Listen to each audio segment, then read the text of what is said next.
Hello students, my self अभिषेक अग्रवाल और स्वागत करता हूं आपका आप ही की चैनल मैग्नेट ब्रेन्स पर। क्लास 12th की ऑर्गेनिक केमिस्ट्री जो हमने शुरू करी है, जिसके अंतिम पड़ाव पे अभी हम लोग चल रहे हैं, जिसमें बहुमूल्य चैप्टर हम लोग डिस्कस कर रहे हैं aldehydes, ketones and carboxylic acid. और इसके भी बिल्कुल लास्ट फेज में हम लोग चल रहे हैं। मैं समझ सकता हूं ये चैप्टर बहुत टाइम से चल रहा है, तुम लोगों की भावनाएं पूरी तरीके से समझ रहा हूं, लेकिन ये चैप्टर बच्चों अब खत्म ही होने वाला है और प्रोबेबली इस वीडियो में ये खत्म भी हो जाएगा, क्योंकि हम डिस्कस कर रहे हैं कार्बोक्सिलिक एसिड के बारे में। और लास्ट वीडियो में हम ऑलरेडी कार्बोक्सिलिक एसिड की केमिकल प्रॉपर्टीज को स्टार्ट कर चुके हैं। कार्बोक्सिलिक एसिड की जो केमिकल प्रॉपर्टीज होती है वो हम डिस्कस कर चुके हैं कि वो 4 कैटेगरीज की हो सकती है, जिसमें से 2 कैटेगरीज हम पिछले वीडियो में डिस्कस कर चुके हैं। कौन कौन सी कैटेगरी डिस्कस कर चुके हैं, पहले एक छोटा सा रिकैप देख लेते हैं उस चीज का। सबसे पहले हमने रिएक्शन देखी थी जिसमें ऑक्सीजन और हाइड्रोजन के बीच का बॉन्ड डिसोसिएट होगा, यानी कि जो कार्बोक्सिलिक ग्रुप आपके पास है उसमें जो ऑक्सीजन और हाइड्रोजन आपको दिख रहे हैं, आप इस बॉन्ड को सबसे पहले तोड़ोगे, मतलब ये बॉन्ड सबसे पहले टूटेगा। तो ऑक्सीजन अलग होगा और हाइड्रोजन अलग होगा, जो कि कार्बोक्सिलिक एसिड का एसिडिक नेचर आपको बताएगा, जो ये बताएगा कि कार्बोक्सिलिक एसिड किस तरीके से एसिड बनकर रिएक्ट कर सकता है और क्या उसकी फिर उस एसिड की क्या रिएक्टिविटी हो सकती है। और इसकी भरपूर चर्चा हमने कर ली थी। इनफैक्ट ये भी देख लिया था कि क्या इस एसिडिटी को बढ़ाया घटाया जा सकता है, तो वो भी हमने इसमें कवर कर लिया था, लाइक एसिडिटी के पार्ट पे। तो ये कार्बोक्सिलिक एसिड की पहली कैटेगरी थी रिएक्शंस की, केमिकल प्रॉपर्टीज की, जिसमें O और H का बॉन्ड टूटता है। फिर दूसरी कैटेगरी कौन से डिस्कस करी थी हमने? दूसरी कैटेगरी हम लोगों ने डिस्कस की थी जिसमें कार्बन और ऑक्सीजन के बीच का बॉन्ड टूटता है।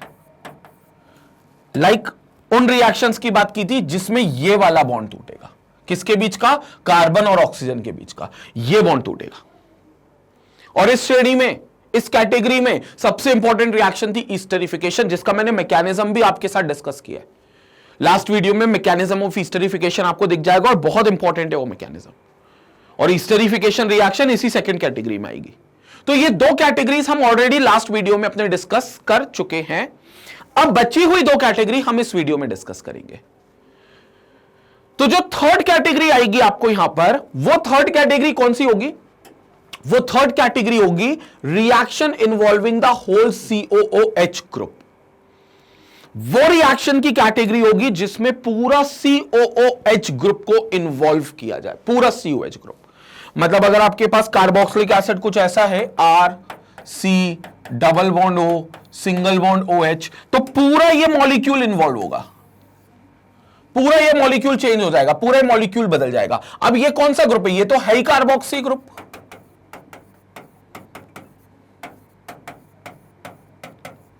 मतलब एक तरीके से तो ये फंक्शनल ग्रुप ही है। तो यहां तुम अगर इस कार्बोक्सी ग्रुप को बदलने की बात कर रहे हो, इसका मतलब यह है कि तुम यहां पर फंक्शनल ग्रुप को बदलने की बात कर रहे हो। मतलब तुम यहां पर फंक्शनल ग्रुप को बदलना चाह रहे हो। तो यह पूरा फंक्शनल ग्रुप बिल्कुल सही है, बदला जा सकता है।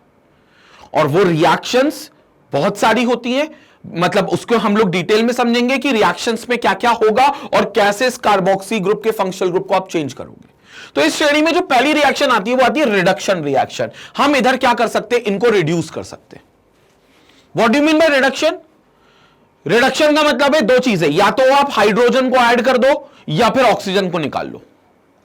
या तो आप हाइड्रोजन को ऐड कर दो या फिर ऑक्सीजन को निकाल लो। दोनों ही सूरत में यह रिएक्शन जो होगी रिडक्शन कहलाएगी। और अगर मैं दोनों काम करूं, और वाली बात ही नहीं है, एंड वाली बात है कि मैं हाइड्रोजन भी ऐड करूं और ऑक्सीजन भी निकालूं, तो दोनों ही सूरत में मैं ये कह सकता हूं कि मैं बहुत अच्छा रिडक्शन कर रहा हूं। मतलब फिर जो रिडक्शन होगा वो बहुत ही स्ट्रॉन्ग रिडक्शन होगा। क्या होगा? बहुत ही स्ट्रॉन्ग रिडक्शन होगा। किसका? कार्बोक्सिलिक ग्रुप का। लेकिन अब मुद्दा यह नहीं कि स्ट्रॉन्ग रिडक्शन होगा, मुद्दा यह कि स्ट्रॉन्ग रिडक्शन होने के बाद बनेगा क्या। समझते उस रिएक्शन के पार्ट को कि अगर रिडक्शन होगा तो रिडक्शन होने के बाद बनेगा क्या। Carboxylic acids are reduced to primary alcohols. मिल गया आंसर कि कार्बोक्सिलिक एसिड अपने आप को रिड्यूस करके किस में कन्वर्ट होंगे? They will going to convert themselves into primary alcohol. Primary alcohol में कन्वर्ट होंगे। बोले तो 1 डिग्री अल्कोहल। प्राइमरी अल्कोहल बोले तो 1 डिग्री अल्कोहल। यानी कि OH जिस कार्बन से लगा होगा वो कार्बन आगे चलकर सिर्फ एक कार्बन से लगा होगा, तो कार्बोक्सिलिक एसिड में प्राइमरी अल्कोहल में कन्वर्ट हो जाएंगे कार्बोक्सिलिक एसिड। और इसके लिए जो रिड्यूसिंग एजेंट तुम इस्तेमाल कर सकते हो वो कर सकते हो लिथियम एल्यूमिनियम हाइड्राइड और बेटर विथ डाइबोरेन, या तो LiAlH4 यूज कर लो या फिर B2H6 डाइबोरेन यूज कर लो। ये दोनों ही रिड्यूसिंग एजेंट है और ये दोनों ही क्या काम करेंगे, कार्बोक्सिलिक एसिड को रिड्यूस करने का काम करेंगे। And once it gets reduced it will going to convert itself into primary alcohol, 1 degree alcohol. तो ये चीज होगी आपके रिडक्शन प्रोसेस के लिए।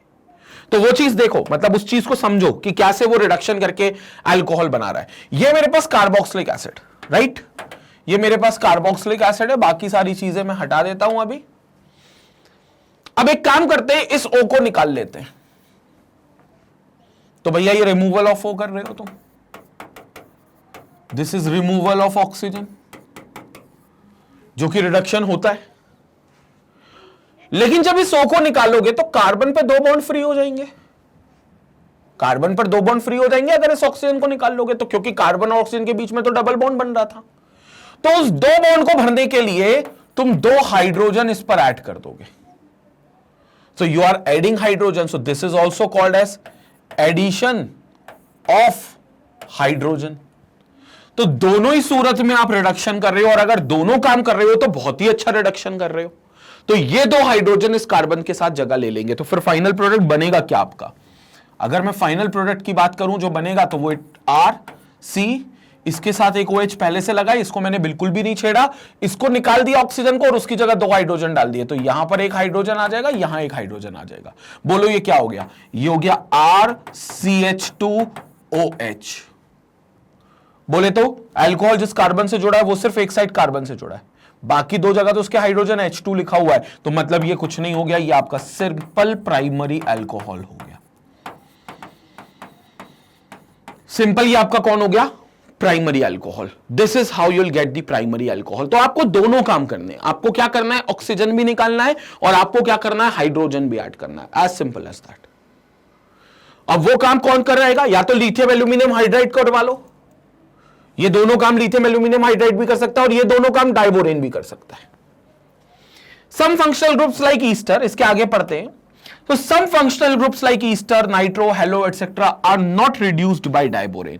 हालांकि डाइबोरेन हर जगह हर चीज को रिड्यूस करने के काम नहीं आ सकता।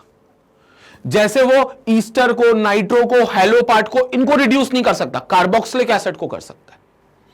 Then sodium borohydrate does not reduce the carboxyl group. आप NaBH4 यहां पर इस्तेमाल नहीं कर सकते थे, लाइक NaBH4 यहां पर किसी काम का नहीं होता। सोडियम बोरोहाइड्राइड ये भी अच्छा रिड्यूसिंग एजेंट है, लेकिन ये कार्बोक्सिलिक एसिड के साथ में काम नहीं करेगा। तो ये याद रखना, ये आपको बड़ा सिलेक्टिव होना पड़ेगा रिड्यूसिंग एजेंट के मामले में। जनरली हम लोग क्या करते हैं, रिड्यूसिंग एजेंट की लिस्ट याद करके चले जाते हैं एग्जाम में। हमें पता है ये lithium aluminium hydride, sodium boron hydride, ये सब क्या होते हैं, रिड्यूसिंग एजेंट्स होते हैं। और कहीं भी हमको रिडक्शन दिखता है तो हम यूज कर लेते हैं, लेकिन हर रिएक्शन में हर तरीके का रिड्यूसिंग एजेंट काम नहीं आता। Specific reaction specific reducing agent की मदद से ही रिड्यूस होती है। जैसे कार्बोक्सिलिक एसिड सोडियम बोरोहाइड्राइड से होता ही नहीं है रिड्यूस, सिर्फ डाइबोरेन से हो सकता है या फिर लिथियम एल्यूमिनियम हाइड्राइड से हो सकता है। तो ये चीजें आपको बड़ी याद रखनी पड़ेंगी। रिएक्शन वही है जो मैंने लिखा हुआ है। सो दिस इज RCOH, यहां पर आपके पास RCOH आ गया, एंड लिथियम एल्यूमिनियम हाइड्राइड से रिएक्ट कर रहे हो in the presence of ether और B2H6 diborane. In acidic medium it will give you RCH2OH। तो ये RCH2OH दे रहा है, which is nothing but your primary alcohol. This is 1 degree alcohol. तो अब तुम देखो कि तुमने इस पूरे मॉलिक्यूल को इन्वॉल्व कर रखा है। ये रिएक्शन इस कैटेगरी में क्यों आई? क्योंकि ये जो पूरा मॉलिक्यूल है, ये पूरा मॉलिक्यूल इन्वॉल्व हो रखा है। ये पूरा मॉलिक्यूल COH का सारी जो एक्टिविटीज है वो इसी जगह पर हो रही है। तो इसलिए इसको आप किस कैटेगरी में पढ़ोगे? Reaction involving the whole COOH group. Reaction involving the whole COOH group, इस कैटेगरी में पढ़ोगे। And this is what we are having as a complete reaction. तो ये पार्ट होता है रिडक्शन का, और स्ट्रांगली रिड्यूस करने पर आप कह सकते हो कि carboxylic acid primary alcohol yield कर देते हैं। और वैसे में अगर आपको याद हो तो मैंने आपको कई बार एक ऑक्सीडाइजिंग और रिड्यूसिंग चेन बताई है ऑर्गेनिक केमिस्ट्री के लिए, मतलब इस चैप्टर के लिहाज से नहीं बोल रहा हूं मैं, इन जनरल बात कर रहा हूं। वो चेन भी अगर आप देखोगे तो उस चेन के हिसाब से भी कार्बोक्सिलिक एसिड को अगर रिड्यूस होना है स्ट्रांगली तो उसको अल्कोहल ही बनाना पड़ेगा। अगर वो चेन याद हो तो अच्छी बात है, नहीं है तो फिर मैं बता ही देता हूं। बट एक बार एक काम करो, इसका स्क्रीनशॉट ले लो, इसके बाद मैं तुमको एक ऑर्गेनिक केमिस्ट्री की ऑक्सीडाइजिंग और रिड्यूसिंग चेन एक बार और रिकॉल करवा देता हूं, ताकि तुम वो चेन ना भूलो कि किसको ऑक्सीडाइज करके क्या मिल सकता है या किसको रिड्यूस करके क्या मिल सकता है। चर्चा करते हैं, पहले स्क्रीनशॉट लो इसका।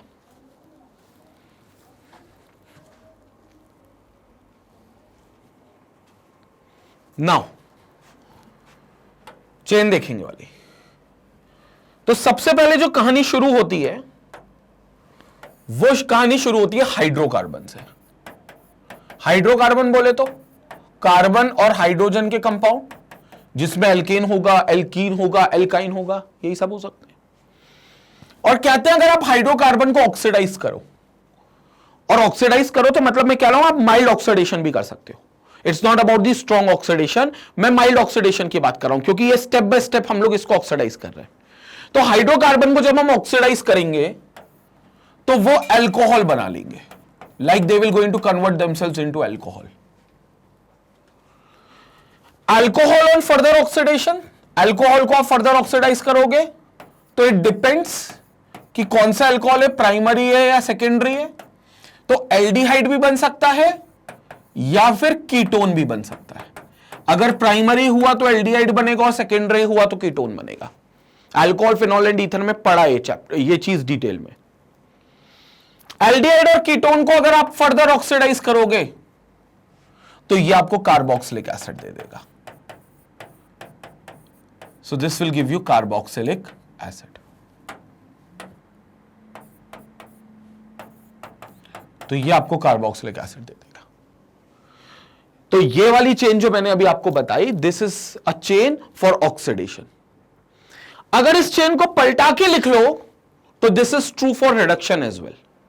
तो अगर आप रिडक्शन के लिए आप देखना चाहो तो कार्बोक्सिलिक एसिड को अगर रिड्यूस करते हो तो माइल्ड रिड्यूस, हां, तो अगर उसको रिड्यूस करते हो तो वो एल्डिहाइड और कीटोन में से किसी में भी कन्वर्ट हो सकता है।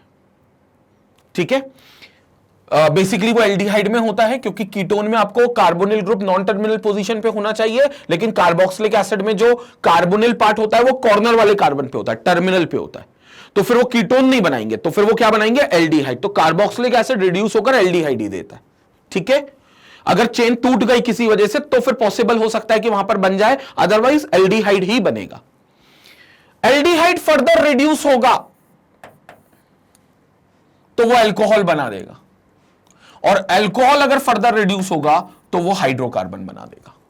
ये चेन पीछे जाते हुए भी उतनी ही ट्रू है जितनी आगे चलकर ऑक्सीजन के लिए थी। अब तुम इस कार्बोक्सिलिक एसिड को अगर अच्छा रिड्यूसिंग एजेंट देते हो, स्ट्रांगली रिड्यूस करते हो। अच्छा रिड्यूसिंग एजेंट का मतलब क्या है कि एक ऐसा रिड्यूसिंग एजेंट लाते हो जो कार्बोक्सिलिक एसिड को स्ट्रांग रिडक्शन दे सकता है, स्ट्रांगली रिड्यूस कर सकता है, तो फिर कार्बोक्सिलिक एसिड इसको स्किप करके सीधा अल्कोहल का प्रोडक्ट बना देगा, जैसा कि अभी बना रहा है। ये कार्बोक्सिलिक एसिड है, सीधा अल्कोहल का प्रोडक्ट बना रहा है, क्योंकि तुम एक स्ट्रांग रिड्यूसिंग एजेंट्स का इस्तेमाल कर रहे हो। तो ये स्किप भी कर सकता है, जो अगली स्टेप आती है उसको स्किप करके आगे बढ़ सकता है अगर आपने रिडक्शन बहुत स्ट्रांग कर दिया तो ये चेन आप कभी मत भूलना। ये जो चेन है ये सिर्फ इस चैप्टर के लिहाज से नहीं है, बल्कि हर जगह आपको सारी ऑर्गेनिक केमिस्ट्री में काम आएगी। एग्जाम पॉइंट ऑफ व्यू से भी बड़ी इंपॉर्टेंट है। बस ये देख लेना कि आप जो ऑक्सीडाइजिंग एजेंट यूज कर रहे हो और रिड्यूसिंग एजेंट यूज कर रहे हो वो कैसा है, माइल्ड है कि स्ट्रांग है। क्योंकि अगर स्ट्रांग होगा तो वो स्किप कर जाएगा। जैसे अल्कोहल की बात कर लो तो अल्कोहल को देना चाहिए एल्डिहाइड, लेकिन अगर स्ट्रांगली ऑक्सीडाइज कर दिया तो वो कार्बोक्सिलिक एसिड भी दे देगा। पॉसिबल है कि वो कार्बोक्सिलिक एसिड भी दे दे। तो वो डिपेंड करता है ऑक्सीडाइजिंग एजेंट और रिड्यूसिंग एजेंट की स्ट्रेंथ पे। लेकिन ये चेन काम की है, इसको ऊपर स्टार बना के लिख लो अगर अभी तक कहीं नहीं लिखा है तो। ठीक है, एक स्क्रीनशॉट ले लो इसका। यहां पर हमारा रिडक्शन पार्ट कंप्लीट होता है। अगली रिएक्शन पर आते हैं जिसमें अगेन COH का पूरा मॉलिक्यूल इन्वॉल्व होता है, जिसमें पूरा COH का मॉलिक्यूल इन्वॉल्व होता है। तो अगली रिएक्शन देखते हैं, पहले आप स्क्रीनशॉट ले लो। अब आते हैं इस रिएक्शन की, इस कैटेगरी की सेकंड रिएक्शन में। तो इस कैटेगरी की सेकंड रिएक्शन यहां पर अब हम लोग देखते हैं, जो कि है D carboxylation reaction. D carboxylation reaction. अब यह वर्ड बड़ा इंपॉर्टेंट है, डी कार्बोक्सिलेशन। कहीं पे भी आए तो एक ही चीज से मतलब समझना डी कार्बोक्सिलेशन का, कि भैया आप किसी भी मॉलिक्यूल का जिसको आप डी कार्बोक्सिलेशन रिएक्शन करवा रहे हो, जिसकी that will have removal of CO2 molecule, like आप उसका CO2 मॉलिक्यूल रिमूव करोगे, so there will be a probability कि आप उसका कार्बन डाइऑक्साइड मॉलिक्यूल रिमूव कर रहे हो। मतलब डेफिनेटली उसके पास CO2 मॉलिक्यूल होगा पहले से, और अगर आप डी कार्बोक्सिलेट कर रहे हो उसको, मतलब उसका CO2 मॉलिक्यूल को रिमूव करवा रहे हो, यह मतलब होता है। और यहां डी कार्बोक्सिलेशन रिएक्शन हो किसका रहा है? कार्बोक्सिलिक एसिड का। तो पहले यह पता कर लो कार्बोक्सिलिक एसिड में डी कार्बोक्सिल CO2 ग्रुप है भी कि नहीं है, पता कर लेते हैं। बिल्कुल है वैसे तो, लेकिन यहां देखते हैं RC double bond O and H। दिख गया मुझे तो दिख गया, तुम्हें दिखा कि नहीं दिखा CO2? ये देखो ये रहा, बस तुम्हें इसको निकालना है। निकालने के कौन से तरीके हैं, किस रिएजेंट की मदद से निकाला जा सकता है, बहुत सारी बातें हैं। तो ये CO2 मॉलिक्यूल को निकालना है, तो मुद्दा ये है कि CO2 मॉलिक्यूल को आप पहले निकालो। सो दिस इज CO2 मॉलिक्यूल जो निकल जाएगा, it will get remove, and once this CO2 molecule gets remove, तो फिर बच क्या गया? बच गया एक R ये और एक H ये। तो CO2 मॉलिक्यूल के रिमूव होने के बाद आपके पास एक ही चीज बचेगी, और वो होगी क्या?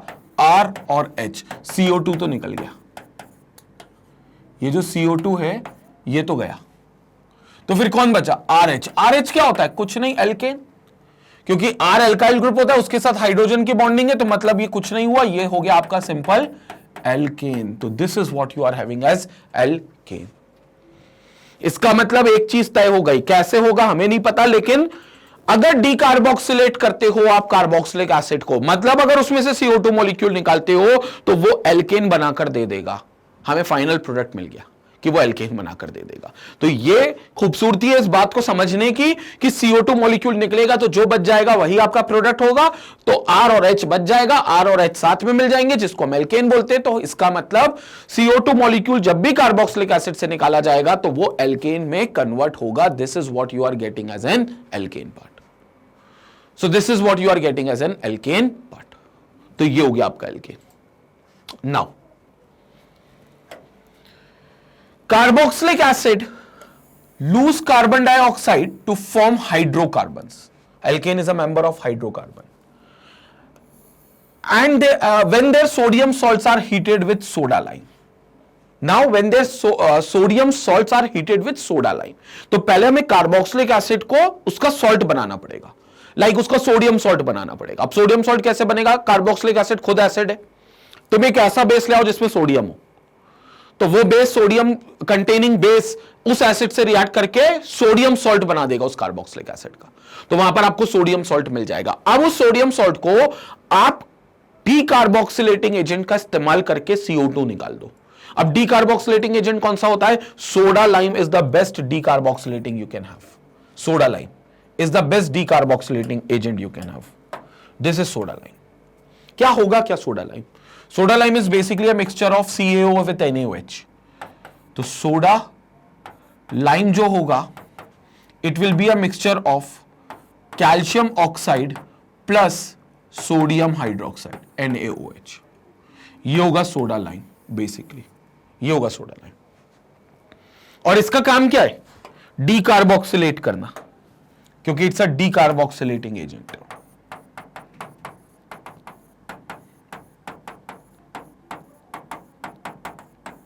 It's a decarboxylating agent. तो ये डीकार्बोक्सिलेट करने के लिए इस्तेमाल किया जाता है, बोले तो CO2 मॉलिक्यूल को निकालने के लिए इस्तेमाल किया जाता है। Now carboxylic acids can be decarboxylated by following method, by heating sodium salt of acid with soda lime. या तो आप सोडियम एसिड जो होते हैं, sodium salt of carboxylic acid, उसको सोडा लाइम के साथ हीट करो, या फिर by the electrolysis of aqueous solution of sodium और पोटेशियम सॉल्ट, या फिर उनको इलेक्ट्रोलाइज्ड कर दो। इलेक्ट्रोलाइज्ड बोले तो इलेक्ट्रोलाइट के मीडियम में, मतलब इलेक्ट्रिसिटी के मीडियम में उनको डिकंपोज या डिसोसिएट करना चालू कर दो। किसको? सोडियम सॉल्ट या सोडियम या potassium salt of carboxylic acid को। इसमें आप पोटेशियम सॉल्ट भी ले सकते हो। तो इसका मतलब यह हो गया डीकार्बोक्सिलेट करने की दो मेथड है। पहली मेथड या तो इस एजेंट का डायरेक्ट इस्तेमाल कर लो, या फिर इलेक्ट्रोलिटिक प्रोसेस के थ्रू इसको डिसोसिएट या डिकंपोज करके CO2 निकाल दो। ये दो मेथड होती है। हम दोनों मेथड पढ़ेंगे। पहले हम डीकार्बोक्सिलेट की मेथड पढ़ेंगे, फिर हम इलेक्ट्रोलिसिस वाली मेथड पढ़ेंगे। हालांकि जो इलेक्ट्रोलिसिस वाली मेथड होती है उस मेथड का नाम भी है, दैट इज कॉल्ड कोलबेज इलेक्ट्रोलिसिस। तो उस मेथड का एक नाम है, दैट इज कॉल्ड कोलबेज इलेक्ट्रोलिसिस। तो कोलबेज इलेक्ट्रोलिसिस भी हम समझेंगे, और क्योंकि ये नेमिंग इलेक्ट्रोलिसिस है, नेमिंग रिएक्शन है, तो ये और ज्यादा इंपॉर्टेंट हो जाती है कोलबेज इलेक्ट्रोलिसिस। और पहले वाले केस में तो हम इस डीकार्बोक्सिलेटिंग एजेंट का सीधा इस्तेमाल कर लेंगे। तो मैं दोनों रिएक्शन से आपको रूबरू करा रहा हूं, लेकिन मुद्दा यह है कि दोनों में एक कॉमन चीज है, मेथड कोई सी भी हो, फाइनल प्रोडक्ट आपका यही बनेगा, एल्केन, दोनों में। क्योंकि कार्बन डाइऑक्साइड निकलेगा अगर कार्बोक्सिलिक एसिड में से, तो एल्केन ही बनेगा। यह मुद्दा तय है। अब अपन दोनों मेथड देख लेते हैं एक एक करके। पहले आप इसका स्क्रीनशॉट ले लो, फिर हम दोनों मेथड एक एक करके देख लेते हैं। Screenshot low.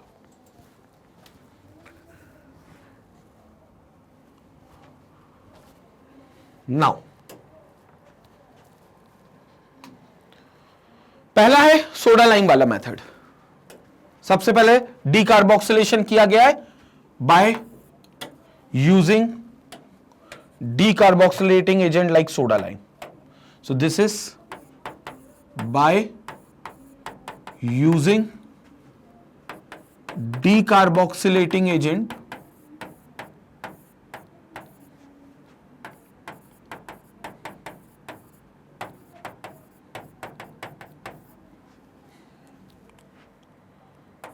soda lime. So this is by using decarboxylating agent soda lime. So carboxylic acid lose carbon dioxide to form hydrocarbons when their sodium salts are heated with soda lime. Soda lime is NaOH and CaO का mixture है in the ratio of 3:1. मतलब NaOH के 3 मोल लोगे तो calcium hydroxide के 1 मोल लोगे। तो ये इंपॉर्टेंट है। सोडा लाइम कई बार पूछा जाता है कि सोडा लाइम एक्चुअली होता क्या है, तो ऊपर स्टार बनाकर लिख लो।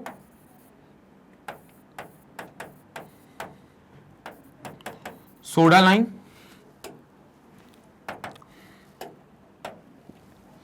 It's a mixture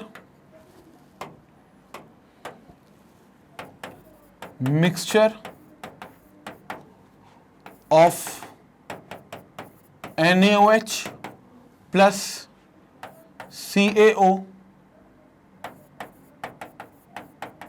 taken in the ratio of 3:1. Taken in the ratio of 3:1. ये होता है आपका सोडा लाइम। तो ये इंपॉर्टेंट है सोडा लाइम की परिभाषा। क्लियर? चलो, तो यहां पर आपने RCOONA लिख लिया।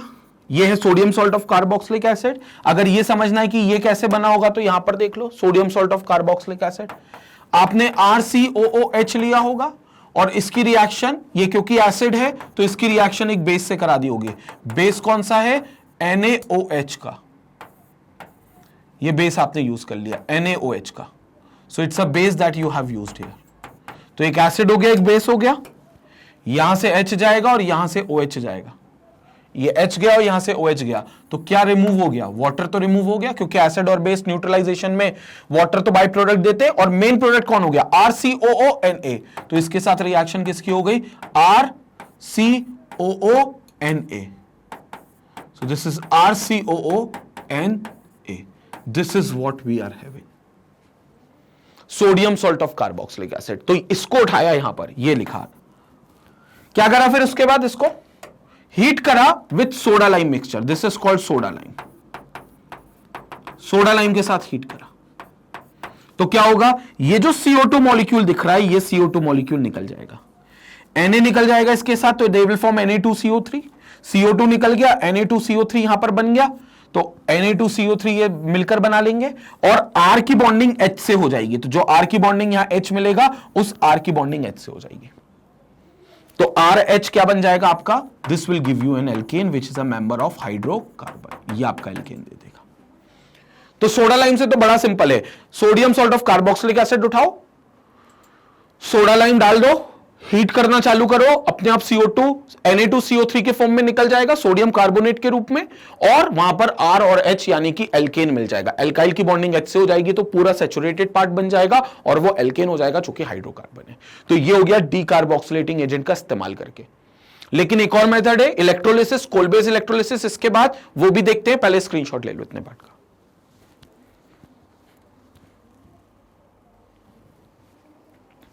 Now next method is Kolbe's electrolysis, बड़ी इंपॉर्टेंट मेथड है ये। कोलबेज इलेक्ट्रोलिसिस में होगा क्या, पहले मेरी बात को समझना। इसमें इलेक्ट्रोलाइसिस किया जाएगा, मतलब इलेक्ट्रिक करंट की मदद से अगर हमारे पास कोई कार्बोक्सिलिक एसिड कंटेनिंग कंपाउंड है, यानी कि सॉल्ट ऑफ कार्बोक्सिलिक एसिड है, प्रिसाइसली सोडियम सॉल्ट भी हो सकता है या पोटेशियम सॉल्ट भी हो सकता है, तो उसको हम इलेक्ट्रोलिसिस करेंगे उसका, यानी कि उसको इलेक्ट्रिकल एनर्जी की मदद से, इलेक्ट्रिक करंट की मदद से उसको डिसोसिएट करने की कोशिश करेंगे इन एक्वस मीडियम। तो वो होगा कैसे, पहले मेरी बात को समझो इस पर। मान लो मेरे पास ये कंटेनर है,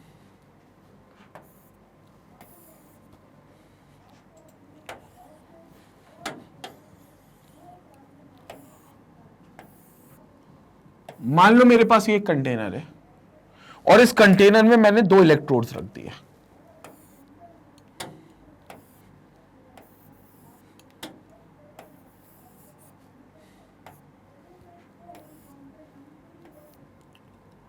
and we have connected it with a battery, और इसको हमने क्या करा, बैटरी से कनेक्ट कर दिया।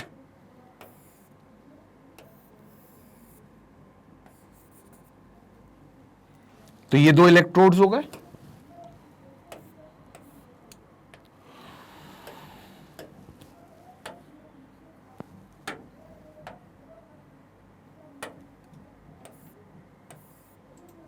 इसको बैटरी से कनेक्ट कर देंगे।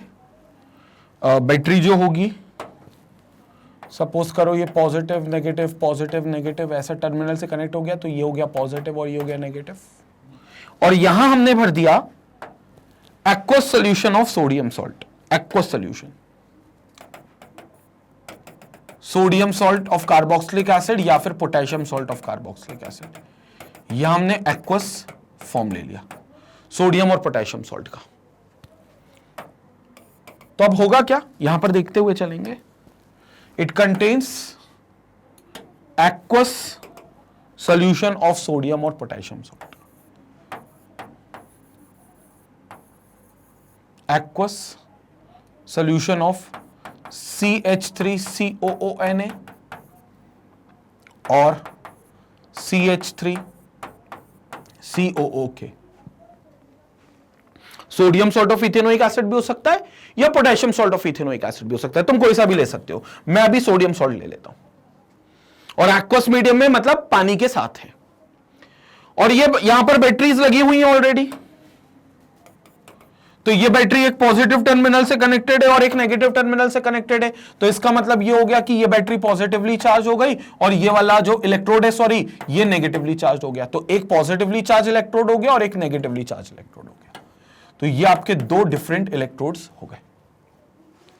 मतलब इस टर्मिनल पर आप पूरी तरीके से कह सकते हो that positive charge is there, और इस टर्मिनल पर आप कह सकते हो पूरी तरीके से that negative charge is there, so there will be a negative charge. अब क्या कह रहे हैं हम यहां पर कि जब ये इलेक्ट्रिक करंट पास होना शुरू होगा, मतलब जैसे ही आप स्विच ऑन कर दोगे इस केस में, तो जैसे ही स्विच ऑन होगा तो यहां पर जो CH3COO और Na था वो टूटना चालू कर देगा, and CH3CO will get a minus charge and Na will get a plus charge. CH3CO will get a minus charge and Na will get a plus charge. तो CH3CO माइनस में बन जाएगा, Na प्लस में बन जाएगा, CH3COO minus में बन जाएगा और Na प्लस में बन जाएगा। और ऐसे कई आयंस होंगे, CH3CO माइनस, Na+, और उसी के साथ पानी के भी आयंस होंगे, क्योंकि पानी भी वहां पर मौजूद है, तो पानी के भी आयंस होंगे। और पानी के कौन से आयंस होंगे? H+, OH-, H+, OH-, ये भी आयंस होंगे। तो H+ और OH- दोनों आयंस होंगे। अब क्या होगा? अब एक टर्मिनल हो गया पॉजिटिव और एक टर्मिनल हो गया नेगेटिव। जो नेगेटिव आयंस है यहां पर, वो सब जाएंगे पॉजिटिव आयंस की तरफ, वो सब जाएंगे पॉजिटिव आयंस की तरफ। लेकिन यहां पर जो नेगेटिव आयंस है वो दो हैं, एक CH3CO- है और एक OH- है। तो जब हम ऑब्जर्व करेंगे इन आयंस को, तो ये देखेंगे कि जो CH3CO- के आयंस हैं, जिनको हम एसीटेट आयंस कहते हैं, वो एसीटेट आयंस जाएंगे इस बैटरी के पॉजिटिव टर्मिनल पर। OH- नहीं जाएंगे, क्योंकि OH- आयंस का जो ऑक्सीडेशन पोटेंशियल है वो उतना ज्यादा नहीं है जितना CH3CO- का ऑक्सीडेशन पोटेंशियल है। तो CH3CO- जाएंगे अपने आप को ऑक्सीडाइज करने। और कहां जाएंगे ऑक्सीडाइज करने? वो जाएंगे इस पॉजिटिव रॉड पर, और यहां जाकर अपने एक्सेस ऑफ इलेक्ट्रॉन, क्योंकि माइनस चार्ज है मतलब एक्सेस ऑफ इलेक्ट्रॉन होगा, उस इलेक्ट्रॉन को रिलीज करके इस इलेक्ट्रोड को दे देंगे, इस इलेक्ट्रोड को सौंप देंगे कि तुम रख लो इलेक्ट्रॉन। तो ये इसका मतलब यह हुआ कि वहां पर जाकर खुद को ऑक्सीडाइज करेगा कौन? Negative ion, anion. और नेगेटिव आयन किस जगह जाएगा? पॉजिटिव की तरफ। तो पॉजिटिव पर ऑक्सीडेशन होगा, मतलब पॉजिटिव वाले एंड को हम कह देंगे एनोड।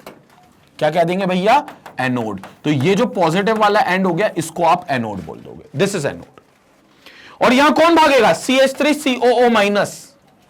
तो मैं अब वो भी बता देता हूं, रिएक्शंस भी यहां पर बता देता हूं। तो CH3CO- भागेगा, यहां लिख देता हूं, दिस इज एक्वस CH3COO-Na, जिसमें Na+ बनेगा और CH3CO- बनेगा।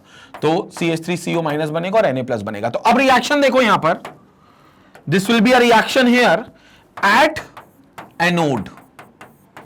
मुद्दा एनोड का ही है, कैथोड का तो इतना मुद्दा है ही नहीं, क्योंकि तुम्हें जो चाहिए एल्केन वो एनोड पे मिलने वाला है। तो एट एनोड CH3COO-, वो भी 1 मोल नहीं 2 मोल जाएंगे और अपने अंदर से 2 इलेक्ट्रॉन निकाल देंगे। कहां जाएंगे? ये एनोड पर जाएंगे। क्या होगा वहां पर? ऑक्सीडेशन होगा, बोले तो लॉस ऑफ इलेक्ट्रॉन। तो ये जाएंगे 2 मोल और अपने अंदर से 2 इलेक्ट्रॉन निकाल देंगे। जब 2 इलेक्ट्रॉन निकाल देंगे तो क्या बचेगा इनके पास? CH3COO फ्री रेडिकल, क्योंकि माइनस से चार्ज हट गया ना। अब माइनस चार्ज हट गया तो जो एक्स्ट्रा इलेक्ट्रॉन था वो गया है, खुद का इलेक्ट्रॉन तो अभी भी है ना अपने पास, क्योंकि CH3COO Na के साथ बनता था, तो Na का इलेक्ट्रॉन लेकर आया था, वो इलेक्ट्रॉन उसने एनोड को दे दिया। अपना इलेक्ट्रॉन तो उसका अभी भी उसके पास है, तो वो इलेक्ट्रॉन रहेगा उसके पास। तो this will have 2 moles of CH3COO-। So this will be 2 moles of CH3COO free radical. Clear हो गया? और ये जो -2 इलेक्ट्रॉन लिखा है, इसको वहां जाकर प्लस भी तो लिख सकते हैं, क्योंकि लॉस ऑफ इलेक्ट्रॉन है, तो वहां जाकर प्लस भी दिखा सकता हूं। तो देखो इसको लिखने का तरीका, CH3COO फ्री रेडिकल के 2 मोल प्लस 2 इलेक्ट्रॉन, ये हो गया। अभी एनोड की बात खत्म नहीं हुई। अब यहां पर एनोड में क्या होगा कि ये CO बोलेंगे, यार ये फ्री रेडिकल एक काम करो, इस CH3 को दो और अपन तो निकल लो साइड में, कुछ ज्यादा कुछ होने वाला है नहीं। तो ये जो CO का फ्री रेडिकल बन रहा था, वो फ्री रेडिकल वो किसको टिका गए?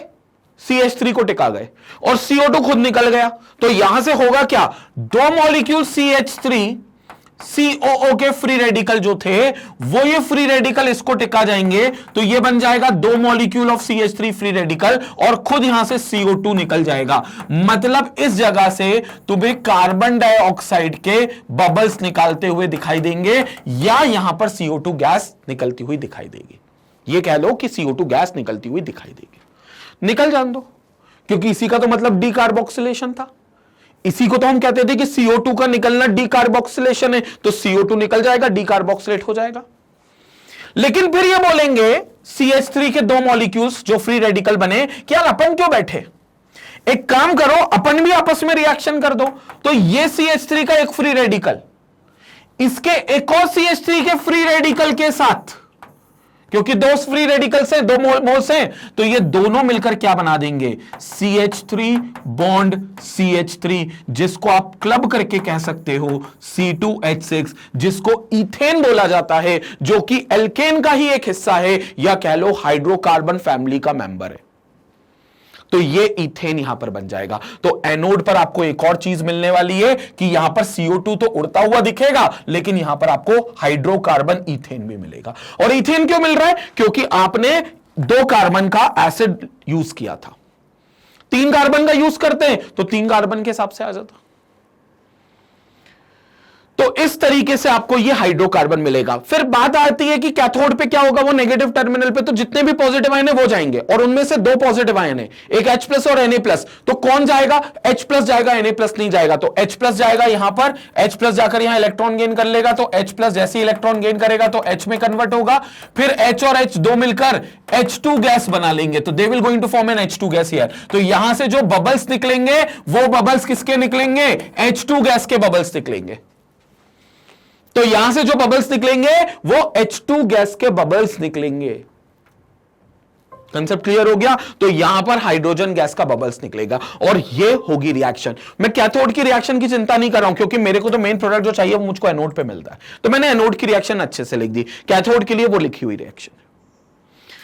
तो यहां पर देख लेते हैं दोनों रिएक्शंस एक एक करके, जो प्रिंटेड फॉर्म में। अगर किसी को मेरी राइटिंग में आपत्ति है तो कि CH3CONA जो होगा वो डिसोसिएट होगा CH3CO- और Na+ में, और H2O जो होगा वो डिसोसिएट होगा H+ और OH- में। तो 2 नेगेटिव आयन, 2 पॉजिटिव आयन, एक भागेगा एनोड पे, एक भागेगा कैथोड पे। तो एट एनोड कौन भागेगा, CH3CO- अपने आप को CH3 बॉन्ड CH3 बना देगा, CO2 गैस रिलीज होगी और ये 2 इलेक्ट्रॉन लेगा। हालांकि जो 2 इलेक्ट्रॉन लूज होंगे यही कैथोड पे जाएंगे, और कैथोड पर जाएंगे तो H+ उसको अट्रैक्ट कर लेगा, और एक H+ नहीं 2 H+ आएंगे, क्योंकि 2 इलेक्ट्रॉन लूज हो रहे हैं तो 2 इलेक्ट्रॉन ऐड भी होंगे। तो 2 H+ मिलकर 2 इलेक्ट्रॉन को ऐड कर लेंगे, क्योंकि एक H+ एक इलेक्ट्रॉन ऐड करता था, तो ये दोनों मिलकर H2 गैस बना देंगे। This is what we are having as hydrogen gas which will going to liberate at cathode. तो हाइड्रोजन गैस जो होगी वो कैथोड पर जाकर लिबरेट होगी। मुद्दा कैथोड का नहीं है, मुद्दा है एनोड का, कि एनोड पे क्या बन रहा है, और एनोड पे हमारा एल्केन बन रहा है जिसको हम चाहते हैं, और CO2 गैस भी निकल रही है।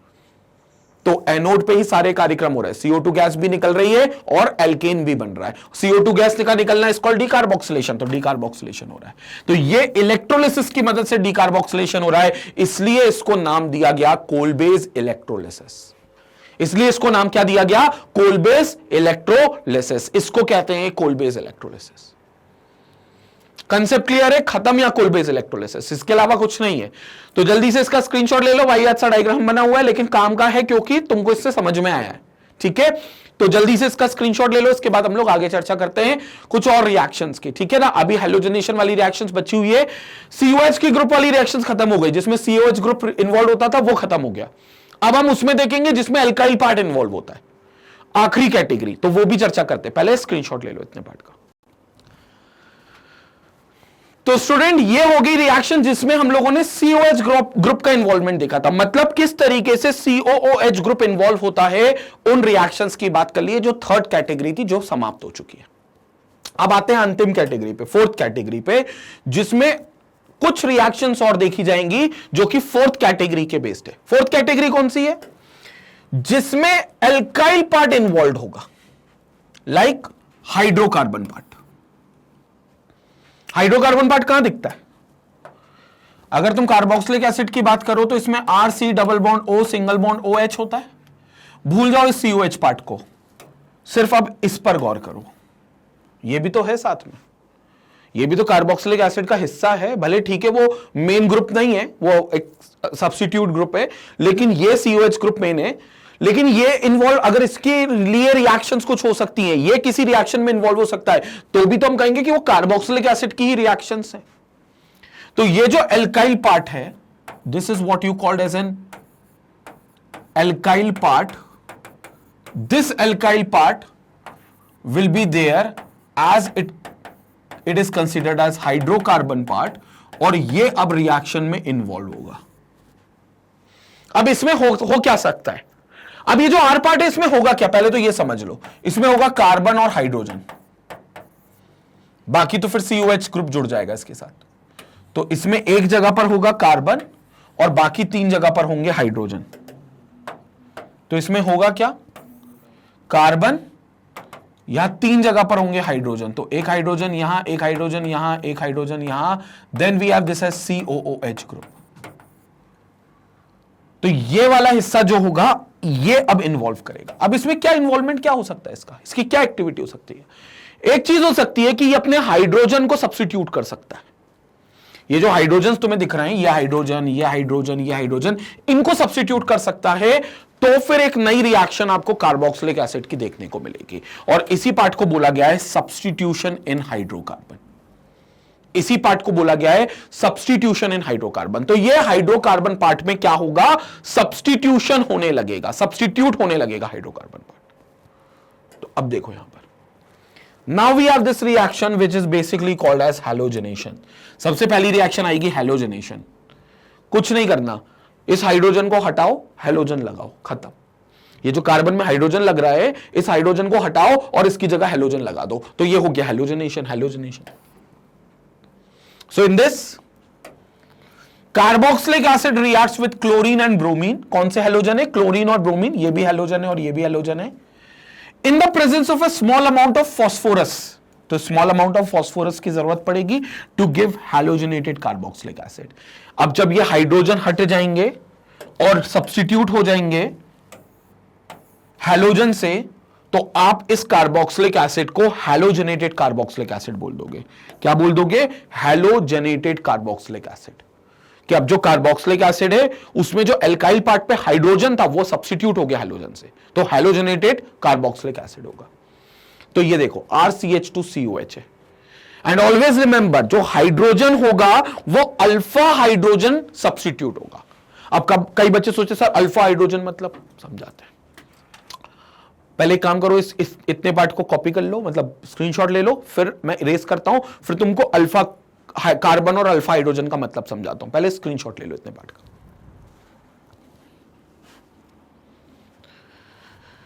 देखो अब यहां पर देखो,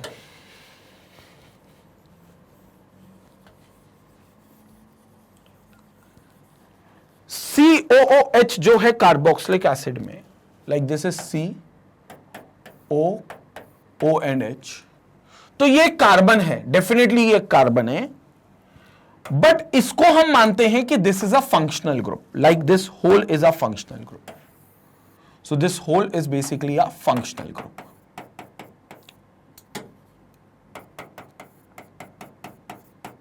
तो ये जो पूरा है ये आपका फंक्शनल ग्रुप है, ये पूरा आपका फंक्शनल ग्रुप है। अब इस फंक्शनल ग्रुप के साथ जो कार्बन होगा, इस फंक्शनल ग्रुप के साथ जो कार्बन होगा, उस कार्बन को मैं घोषित कर दूंगा अल्फा कार्बन।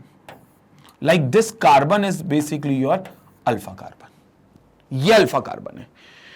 और ये सिर्फ इस लिहाज से नहीं बता रहा हूं कार्बोक्सिलिक एसिड के, अल्फा कार्बन सिर्फ कार्बोक्सिलिक एसिड में नहीं पाया जाता, सब जगह मिलता है।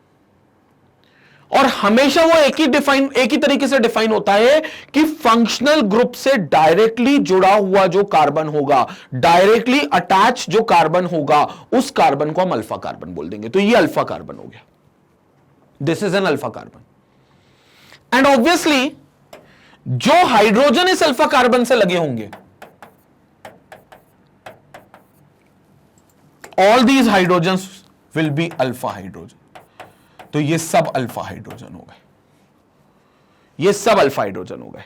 बस ध्यान रखना, फंक्शनल ग्रुप में अगर कार्बन है तो वो कार्बन को अल्फा कार्बन मत मानना। ज्यादातर स्टूडेंट्स यही गलती करते हैं कि सर ये कार्बन पहला कार्बन है तो अल्फा मान लो। नहीं, ये तो फंक्शनल ग्रुप का कार्बन है भाई। फंक्शनल ग्रुप से जुड़ा हुआ जो कार्बन है वो अल्फा है, और फिर उससे जुड़े हुए जो हाइड्रोजन है वो अल्फा हाइड्रोजन है। तो एक हो गया मेन अल्फा कार्बन, और अल्फा कार्बन से जुड़े हुए जितने भी हाइड्रोजन होंगे वो उसी के हाइड्रोजन माने जाएंगे। तो अल्फा कार्बन के हाइड्रोजन अल्फा हाइड्रोजन माने जाएंगे। हां, एक चीज और थी कि अगर मान लो अल्फा कार्बन आगे चलकर और कार्बन से जुड़ा होता, ये एक और कार्बन, तो फिर इस कार्बन को तुम बीटा कार्बन बोल देते, like this was beta carbon. और फिर ये जिस हाइड्रोजन से जुड़ा होता, ये जो हाइड्रोजन होते all these will be beta hydrogen. तो ये भी बीटा हाइड्रोजन होता है, ये भी बीटा हाइड्रोजन होता है, ये भी बीटा हाइड्रोजन होता है, ये सब बीटा हाइड्रोजन होते हैं।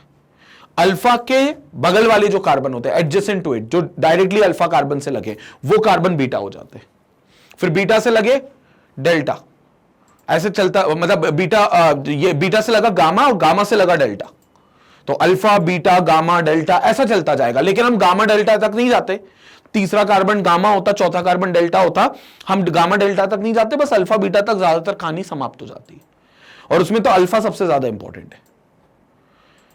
अब यहां ये अल्फा वाली कहानी करने का क्या मतलब है कि जब तुम कहोगे कि किसी कार्बोक्सिलिक एसिड में एल्काइल पार्ट का हाइड्रोजन सब्स्टिट्यूट होगा, तो वो एल्काइल पार्ट तो बहुत सारे कार्बन का हो सकता है, और जब एल्काइल पार्ट बहुत सारे कार्बन का हो सकता है तो बहुत सारे हाइड्रोजन उसमें हो सकते हैं, तो फिर कौन सा हाइड्रोजन सब्स्टिट्यूट होगा?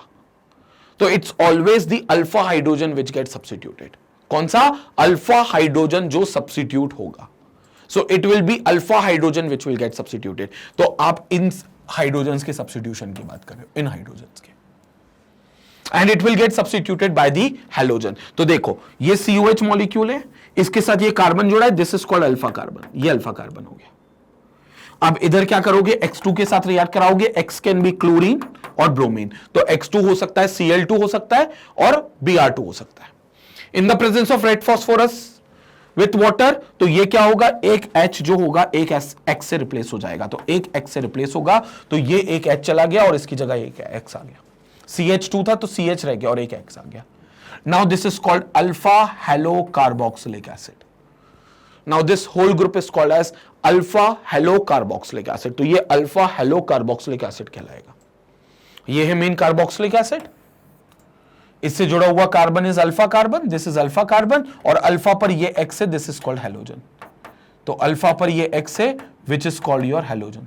सो this is alpha halocarboxylic acid.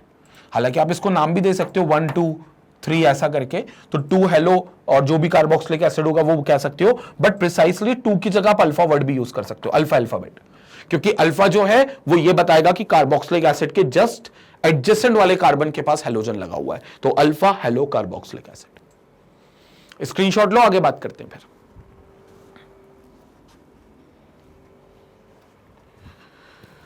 So now this was the halogenation. हालांकि ये जो हेलोजनेशन है ये एक्सेस में भी किया जा सकता है। क्यों सिर्फ एक हाइड्रोजन को रिप्लेस करना? क्या एक से ज्यादा हाइड्रोजन अगर हैं तो क्या वो सब रिप्लेस नहीं हो सकते हेलोजन से? बिल्कुल हो सकते हैं। उसके लिए क्या करना पड़ेगा? उसके लिए इधर देख लो, substitution in hydrocarbon part में halogenation takes place in alpha position and continues till all the alpha hydrogen atoms are replaced by the chlorine और bromine atoms। उसके लिए जाहिर सी बात है कि जो आप हैलोजन ले रहे हो Cl2 या Br2 वो जरूरत से ज्यादा भी लेना पड़ेगा। एक मोल में काम नहीं चलेगा आपका, एक मॉलिक्यूल में काम नहीं चलने वाला, तो आपको क्या करना पड़ेगा? उसको लगातार लेना पड़ेगा। और ये बिल्कुल संभव है कि हैलोजनेशन तब तक होता जाएगा तब जब तक सारे हाइड्रोजन सब्स्टिट्यूट नहीं हो जाते, जब तक सारे अल्फा हाइड्रोजन सब्स्टिट्यूट नहीं हो जाते, और ये कंटिन्यू करा जाएगा तब तक। तो देखो जैसे CH3COH है, एसिटिक एसिड है, COH तो मेन फंक्शनल ग्रुप हो गया, ये कार्बन अल्फा कार्बन हो गया। अब इस अल्फा कार्बन से जुड़े हुए हाइड्रोजन है, कितने हैं? 3 है, तो 3 अल्फा हाइड्रोजन हो गए, 3H, तो 3 अल्फा हाइड्रोजन हो गए। So it reacts with Cl2 in the presence of red phosphorus, तो HCl निकलेगा, क्योंकि एक H जाएगा, एक HCl के साथ जाएगा। तो अगर मान लो C है यहां पर, ये H है, ये H है, ये H है, और यहां C डबल बॉन्ड O और OH है, तो मान लो Cl2 आ रहा है तो उसका एक Cl तो इसके साथ चला गया HCl बनकर, ये वाला बॉन्ड फ्री हुआ तो इस वाले बॉन्ड पर फिर से एक Cl आ जाएगा, तो वो Cl आ जाएगा, क्योंकि Cl2 है ना, तो एक Cl H के साथ HCl निकल जाएगा और एक Cl उसकी जगह पर लग जाएगा, तो ये बन जाएगा CH2Cl COH which is called as chloroacetic acid और अल्फा क्लोरोएसिटिक एसिड और 2 क्लोरोएसिटिक एसिड, आप कुछ भी बोल सकते हो। और अगर क्लोरोएसिटिक एसिड भी लिख दिया तो ऑब्वियस है कि एसिटिक एसिड में तो 2 ही कार्बन होंगे, तो मेन तो फंक्शनल ग्रुप का एक कार्बन हो गया, तो फिर क्लोरीन डेफिनेटली फंक्शनल ग्रुप के एडजेसेंट वाले कार्बन पे ही होगा, तो इसलिए उन्होंने ना अल्फा लिखा ना 2 लिखा, क्योंकि ये ऑब्वियस हो जाता है यहां से, तो क्लोरोएसिटिक एसिड। बट क्या करा? फिर Cl2 की रिएक्शन करवा दी, किसके साथ? रेड फास्फोरस और HCl, रेड फास्फोरस के साथ। तो फिर से क्या निकलेगा? ये 2 H थे, इसमें से फिर एक H निकलेगा, Cl के साथ भाग जाएगा, क्या बना लेगा? HCl बना लेगा, और बचा हुआ एक और Cl उस H की जगह इसकी इधर लग जाएगा कार्बन के पास, तो ये बन जाएगा CHCl2COH। Now it become CHCl2, carbon है, C double bond O, single bond OH, at one point it will have H, this is chlorine, this is chlorine, तो ये हो गया डाइक्लोरो एसिटिक एसिड। क्योंकि अब 2 क्लोरीन आ गए ना, तो it will become dichloro acetic acid, तो ये हो जाएगा dichloro acetic acid. This is what we are having, dichloro acetic acid. 2 chlorine group आ गए, तो डाइक्लोरो एसिटिक एसिड बन गया। फिर से अभी भी एक H के निकलने की गुंजाइश है, तो फिर से क्या करो, इसको Cl2 के साथ रिएक्ट कराओ in the medium of red phosphorus. तो एक Cl किसके साथ? H के साथ, HCl, और जो दूसरा Cl है वो इस जगह पर लग जाएगा Cl की जगह, तो क्या बनेगा? C double bond O, single bond OH, this will have Cl, this will have Cl, this will have Cl, so it will become trichloro acetic acid, trichloro acetic acid, CCl3COOH, trichloro acetic acid, so it will become trichloro acetic acid, तो ये बन जाएगा आपको trichloro acetic acid. तो 3 chlorine atoms हो गए और फिर यहां पर एसिटिक एसिड हो गया, so trichloro acetic acid it will going to form, ये बन गया आपका। अब और कोई हाइड्रोजन नहीं है, पॉसिबल नहीं है, तो और सब्स्टिट्यूशन नहीं होगा, यहां पर रिएक्शन रुक जाएगी बस। So this reaction is also known as Hell-Walhart-Zelenski reaction. Naming reaction है, again important है, इसको हम शॉर्ट में HVZ reaction भी बोलते हैं। H stands for Hell, V stands for Walhart and Z stands for Zelenski, तो HVZ reaction भी आप इसको बोलते हो in short. Again a naming reaction which is again a very important reaction। तो हेल वॉलहार्ड जेलेंस्काई रिएक्शन इसका नाम है, जिसमें आप हाइड्रोकार्बन पार्ट में हाइड्रोजन का सब्स्टिट्यूशन हैलोजन के साथ होते हुए देखोगे। आप हैलोजन जो होगा वो क्लोरीन यूज कर सकते हो या फिर ब्रोमीन यूज कर सकते हो in the presence of red phosphorus, तो वो अल्फा हैलोजनेटेड कार्बोक्सिलिक एसिड देता जाएगा। स्टार्ट होगा एक क्लोरीन से, तो पहले क्लोरो कार्बोक्सिलिक एसिड बनेगा, अगर कार्बोक्सिलिक एसिड एसिटिक एसिड है तो क्लोरो एसिटिक एसिड, फिर 2 क्लोरीन आएंगे डाइक्लोरो एसिटिक एसिड, फिर 3 क्लोरीन आएंगे ट्राइक्लोरो एसिटिक एसिड। 3 से ज्यादा सब्स्टिट्यूशन नहीं हो सकता क्योंकि उससे ज्यादा हाइड्रोजन होंगे नहीं अल्फा कार्बन के पास, क्योंकि अल्फा कार्बन फंक्शनल ग्रुप से भी लगा है चौथे बॉन्ड पे। क्लियर हो गया? तो ये है हमारी पूरी रिएक्शंस जो कि 4th कैटेगरी में आती है, जिसमें पूरा हाइड्रोकार्बन पार्ट इन्वॉल्व होता है, और ये रिएक्शन HVZ जो है इसमें सबसे इंपॉर्टेंट है क्योंकि ये नेमिंग रिएक्शन भी है, हेल वॉलहार्ट जेलेंस्की रिएक्शन। स्क्रीनशॉट ले लें, इसके बाद हम लोग वीडियो कंक्लूड करेंगे, आप स्क्रीनशॉट ले लें।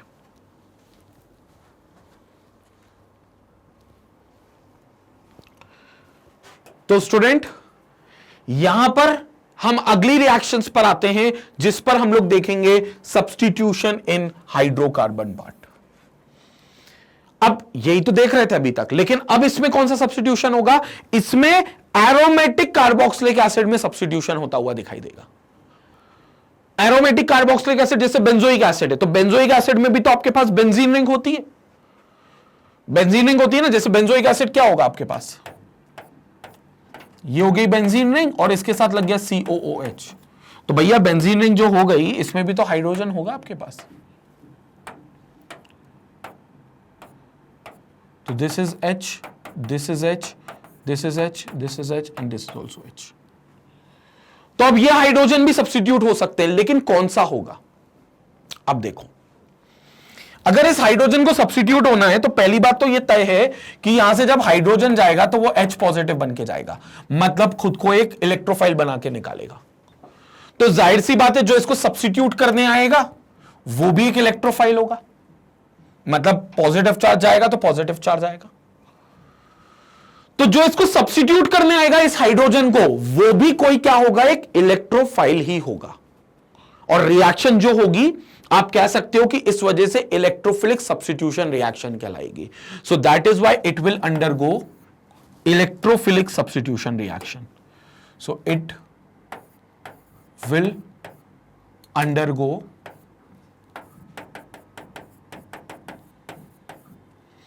इलेक्ट्रोफिलिक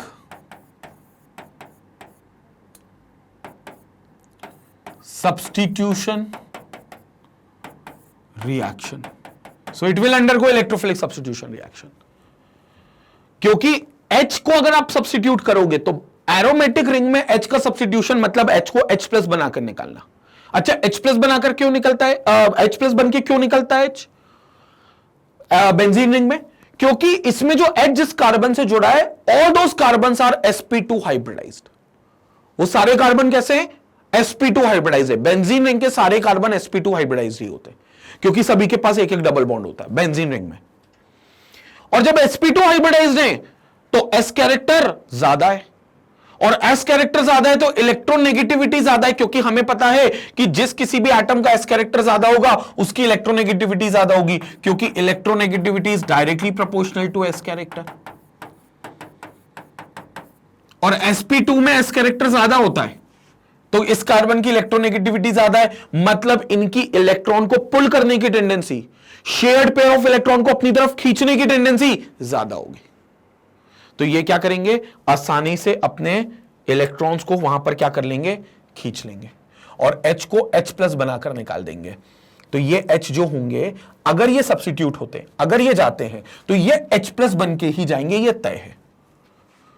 और जिस कार्बन से जाएंगे ये, उस कार्बन पर नेगेटिव चार्ज छोड़ जाएंगे, क्योंकि खुद पॉजिटिव बन के जा रहे हैं तो वहां पर नेगेटिव चार्ज छोड़ा होगा पक्का। तो फिर आने वाले के पास क्या होना चाहिए कि वो उस नेगेटिव को अट्रैक्ट कर ले, वो भी पॉजिटिव होना चाहिए। तो इसीलिए मैंने कहा कि कोई इलेक्ट्रोफाइल ही आएगा इस हाइड्रोजन की जगह, और जो हाइड्रोजन जा रहा है वो खुद भी इलेक्ट्रोफाइल बन के जा रहा है। इलेक्ट्रोफाइल बोले तो इलेक्ट्रॉन लविंग स्पीशी, यानी कि खुद के ऊपर पॉजिटिव चार्ज रखने वाली स्पीशी। तो H इलेक्ट्रोफाइल बन के जा रहा है, खुद पर पॉजिटिव चार्ज रख के जा रहा है, और एक पॉजिटिव चार्ज इसको सब्स्टिट्यूट करते आएगा इसकी जगह पे, तो एक इलेक्ट्रोफाइल आएगा। तो they will always undergo electrophilic substitution reaction. तो यह बात तय हो गई कि अगर आपके पास एरोमेटिक कार्बोक्सिलिक एसिड है तो वो इलेक्ट्रोफिलिक सब्स्टिट्यूशन रिएक्शन ही करेगा। एरोमेटिक कार्बोक्सिलिक एसिड है तो वो इलेक्ट्रोफिलिक सब्स्टिट्यूशन रिएक्शन ही करेगा, अगर वो सब्स्टिट्यूशन करता है अपने हाइड्रोकार्बन पार्ट का तो। लेकिन अब दूसरा सवाल यह है कि चलो एक हाइड्रोजन जाएगा और उसकी जगह एक इलेक्ट्रोफाइल आएगा, लेकिन मुद्दा यह है, या ये सवाल यह है कि इनमें से कौन सा हाइड्रोजन जाएगा। मेरे पास तो यहां 5 हाइड्रोजन है हाइड्रोकार्बन पार्ट में, बेंजीन रिंग में। तो कौन सा हाइड्रोजन जाएगा और कौन सा हाइड्रोजन उसको सब्स्टिट्यूट करेगा, यह कैसे पता चलेगा? कौन सा हाइड्रोजन सब्स्टिट्यूट होगा यह कैसे पता चलेगा? क्या पांचों होंगे? पहले तो हमने ओपन चेन में तो 3 होते थे, तो तीनों को सब्स्टिट्यूट कर दिया था, याद है? क्लोरो एसिटिक एसिड, फिर डाइक्लोरो एसिटिक एसिड, फिर ट्राइक्लोरो एसिटिक एसिड, 3 क्लोरीन लगा दिए, खत्म कर दी रिएक्शन। तो यहां क्या 5 लगाए? नहीं, 5 पॉसिबल नहीं है। अब यहां पर आपको देखना पड़ेगा कि कौन से हाइड्रोजन आसानी से जा सकता है प्लस बन के, और किस कार्बन पर प्लस वाला कोई स्पीशी यानी कि इलेक्ट्रोफाइल आसानी से अटैक कर सकता है, वो चीज हमें देखनी पड़ेगी। तो उसके लिए हमें यह समझना पड़ेगा कि जो बेंजोइक एसिड है वो एक रिंग डीएक्टिवेटिंग ग्रुप है। लाइक बेंजोइक एसिड पे जो कार्बोक्सिलिक एसिड लगा as a functional group, this is basically a ring deactivating group which will deactivate the benzene ring. So it's a ring deactivating group. ये benzene ring को deactivate करता है। क्यों? क्योंकि they will going to show minus are effect. Minus are effect का मतलब क्या है? सुन लो यहां पर मेरी बात। माइनस आर का मतलब क्या है? ये है बेंजीन रिंग, इस पर लगा है C double bond O single bond OH, right? क्या होगा? ये डबल बॉन्ड यहां पर शिफ्ट, ऑक्सीजन पर नेगेटिव चार्ज, कार्बन पर प्लस चार्ज आने की कोशिश होगी। कार्बन बोलेगा भैया मैं बगल वाले कार्बन से इलेक्ट्रॉन ले लेता हूं। बगल वाले कार्बन कौन है? बेंजीन रिंग का हिस्सा है, तो बेंजीन रिंग से वो इलेक्ट्रॉन ले लेगा। तो बेंजीन रिंग और कार्बन के बीच में डबल बॉन्ड होगा, लेकिन इस कार्बन पर प्लस चार्ज आएगा, रेजोनेंस में आ जाएंगे। देखें अगला स्ट्रक्चर, ये बन गया बेंजीन रिंग,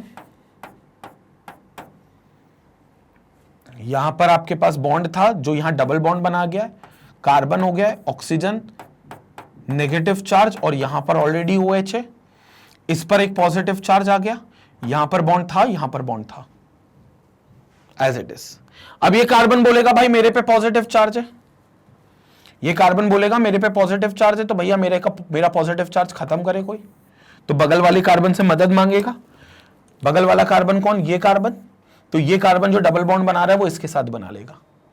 तो जब इसके साथ वो डबल बॉन्ड बना लेगा तो अगला स्ट्रक्चर देखेंगे। अगला स्ट्रक्चर क्या होगा?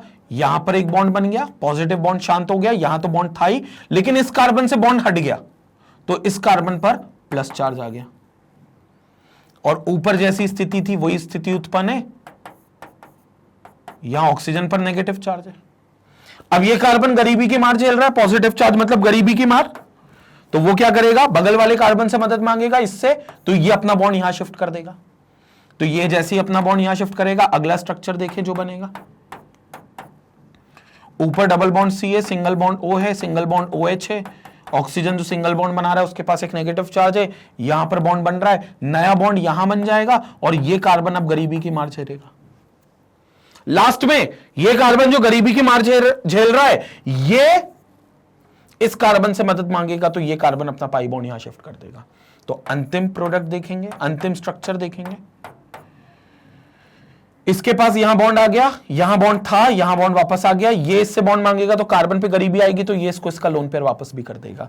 तो यहां पर C double bond O single bond OH, वापस से वही स्ट्रक्चर बन गया COH, लेकिन डबल बॉन्ड की पोजीशंस चेंज हो गई। तो ये चलता रहता है, ये रेजोनेंस होता है, ये 5 स्ट्रक्चर ऐसे बनते हैं, फिर ये वापस चेन पलटती है, फिर ये ऐसे जाती है, फिर वापस चेन पलटती है, चलता रहेगा। लेकिन इस प्रोसेस के दौरान, इस रेजोनेंस कंसेप्ट के दौरान, अब देखोगे कि पॉजिटिव चार्ज कुछ कार्बन पर आ रहा है जो कि बेंजीन रिंग पर है। कौन कौन से कार्बन पर आ रहा है?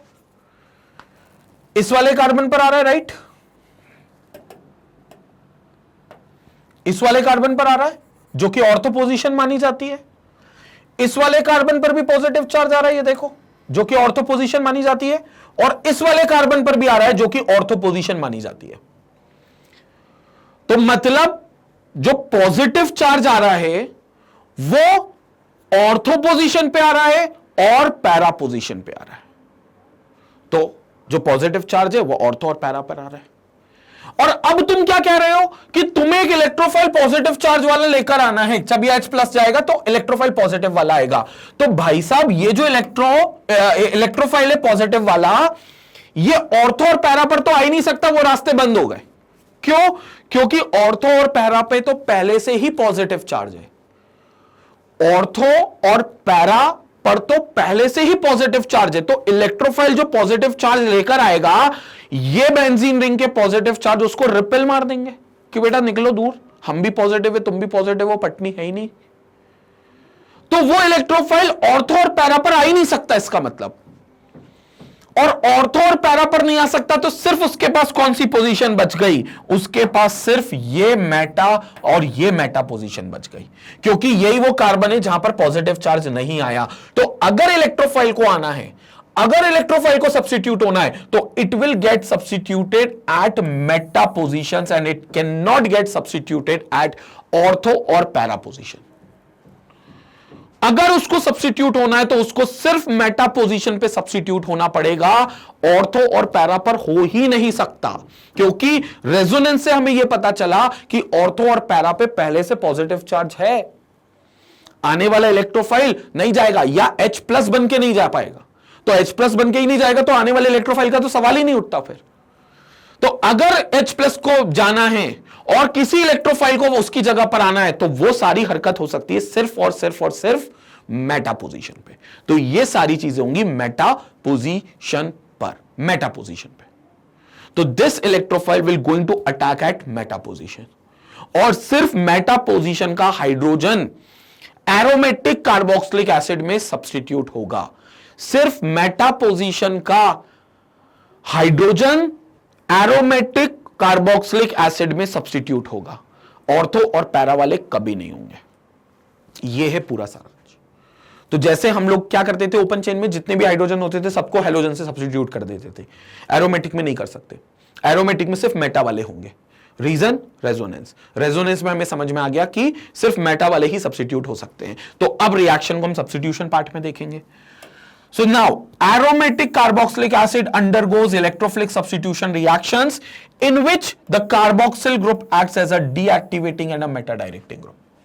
तो देखो it's a deactivating group and a meta directing group। तो ये वाली बात भी मैं लिख देता हूं, and a meta directing group।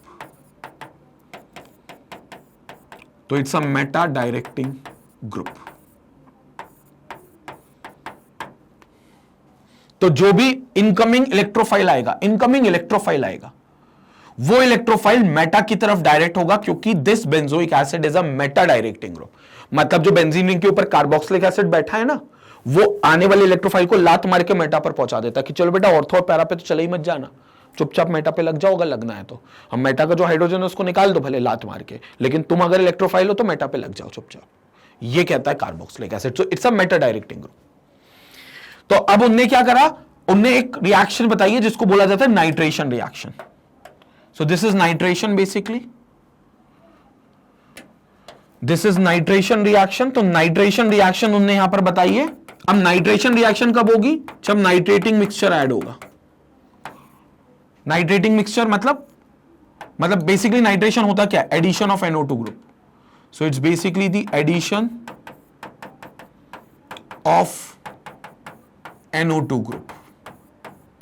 तो it's an addition of NO2 group, और NO2 ग्रुप के लिए आपको नाइट्रेटिंग मिक्सचर चाहिए। नाइट्रेटिंग मिक्सचर कौन होगा, HNO3 एंड H2SO4। तो 1:1 के रेशियो में जब HNO3 और H2SO4 लोगे तो ये नाइट्रो ग्रुप निकाल कर दे देंगे। ये जो HNO3 है एक्चुअली कैसे होता है, HON डबल बॉन्ड O, ये होता है HNO2। तो क्या होता है, यहां से बॉन्ड टूट जाता है, OH पे माइनस NO2 पे प्लस। ये NO2 प्लस जो है ये एक इलेक्ट्रोफाइल बनकर अटैक करता है, and this will going to attack at meta position. तो ये इलेक्ट्रोफाइल जो है NO2 का, ये अटैक करेगा मेटा पोजीशन पर। तो ये बन जाएगा आपका COH के साथ NO2 जो कि मेटा पोजीशन पर आएगा। इसका नाम meta nitrobenzoic acid. So it will be called as meta nitro benzoic acid। This is what we are having as meta nitrobenzoic acid। तो ये जो हो गया ये meta nitrobenzoic acid हो गया। Now carboxylic acid do not undergo Friedel-Crafts reaction। हालांकि Friedel-Crafts क्यों नहीं करते हैं मैं अभी एक्सप्लेन करूंगा आपको डिटेल में। पहले आप एक काम करो, इसका स्क्रीनशॉट ले लो, कंप्लीट स्क्रीनशॉट ले लो, क्योंकि यहां पर हमने एक नाइट्रेशन रिएक्शन देख ली है जिसमें नाइट्रो ग्रुप इलेक्ट्रोफाइल बनके बेंजीन की मेटा पोजीशन पर सब्स्टिट्यूट हो रहा है, हाइड्रोजन को सब्स्टिट्यूट कर रहा है, और सिर्फ मेटा पोजीशन पे कर रहा है। क्यों मेटा पे कर रहा है, रीजन क्लियर हो गए। अब फ्रीडल-क्राफ्ट रिएक्शन की बात मैं अभी आपको थोड़ी देर के बाद बताता हूं, पहले आप इसका स्क्रीनशॉट ले लो। तो स्टूडेंट ये हमने देख लिया यहां पर कि रिंग सब्स्टिट्यूशन होता है, एरोमेटिक जो कार्बोक्सिलिक एसिड होता है, बेंजोइक एसिड जिसकी बात करते हो, उसके एरोमेटिक पार्ट पे यानी कि रिंग पार्ट पे भी सब्स्टिट्यूशन होता है, बट अगेन सब्स्टिट्यूशन सिर्फ मेटा पोजीशन पे होता है। जो भी इलेक्ट्रोफाइल आएगा स्वागत है, लेकिन मेटा पोजीशन पे जाओगे और मेटा पोजीशन के हाइड्रोजन को सब्स्टिट्यूट करोगे। और इस श्रेणी में यह भी कह सकते हो कि COH ग्रुप जो है वो मेटा डायरेक्टिंग ग्रुप हो गया, क्योंकि वो आने वाले इनकमिंग इलेक्ट्रोफाइल को मेटा पोजीशन पर भेज देता है। क्लियर हो गया। तो ये बात खत्म हो गई नाइट्रेशन के पार्ट की, और ये बात खत्म हो गई इलेक्ट्रोफिलिक सब्स्टिट्यूशन के बात की। लेकिन अब हमने कहा जब इलेक्ट्रोफिलिक सब्स्टिट्यूशन हो सकता है तो फ्रीडल-क्राफ्ट रिएक्शन क्यों नहीं होती, जो कि सबसे उच्च श्रेणी का इलेक्ट्रोफिलिक सब्स्टिट्यूशन माना जाता है। मतलब इनफैक्ट अभी तक जितने भी हम चैप्टर पढ़ के आए हमने सब में देखा है फ्रीडल-क्राफ्ट रिएक्शन को, जो दो पार्ट की होती है, एक फ्रीडल-क्राफ्ट एसाइलेशन, एक फ्रीडल-क्राफ्ट एल्काइलेशन। यहां क्यों नहीं हो रही, लिखा है क्योंकि उनने, पहले वो स्टेटमेंट पढ़ लेते। उन्हें क्लियरली लिखा है carboxylic acid do not undergo Friedel Craft reaction because the catalyst aluminium chloride which acts as a Lewis acid gets bonded to the carbonyl group. अब तो तुम समझो इस बात को। अगर मैं बोलूं बेंजोइक एसिड की बात करूं और ये सोचो कि इसका फ्रीडल-क्राफ्ट रिएक्शन करा दो, यानी कि एल्काइल पार्ट और एसाइल पार्ट को ऐड करवा दो, तो एल्काइल पार्ट और एसाइल पार्ट को ऐड करवाने की बात है।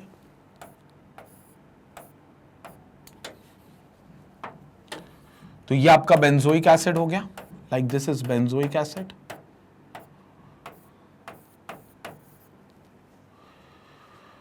अगर इस पर कोई एल्काइल पार्ट को या एसाइल पार्ट को सब्स्टिट्यूट होना है इलेक्ट्रोफाइल बनकर, तो आपको फ्रीडल-क्राफ्ट रिएक्शन करानी पड़ेगी। और फ्रीडल-क्राफ्ट रिएक्शन में आप CH3Cl भी यूज कर सकते हो या फिर CH3C डबल बॉन्ड OCl भी यूज कर सकते हो, डिपेंडिंग आप एल्काइलेशन करा रहे हो कि एसाइलेशन करा रहे हो। ऊपर वाला यूज कर रहे हो तो एल्काइलेशन करा रहे हो, एल्काइल पार्ट CH3 ऐड हो जाएगा, और नीचे वाला अगर मॉलिक्यूल से रिएक्ट करा रहे हो तो आप फ्रीडल-क्राफ्ट एसाइलेशन कर रहे हो, फिर ये CH3CO जिसको एसाइल ग्रुप बोलते हो वो ऐड हो जाएगा। लेकिन इनको ऐड कराने के लिए आपको एक कैटलिस्ट की जरूरत पड़ती है, जो क्या होता है AlCl3, एल्यूमिनियम ट्राइक्लोराइड। और अगर आपको AlCl3 के बारे में पता है तो मैं आपको बता देता हूं, aluminium trichloride is a Lewis acid. This AlCl3 is basically a Lewis acid. ये एक लुईस एसिड की तरह बिहेव करता है। Why it behaves like a Lewis acid? क्योंकि एल्यूमिनियम ट्राइक्लोराइड में ऑक्टेट रूल कंप्लीट नहीं है।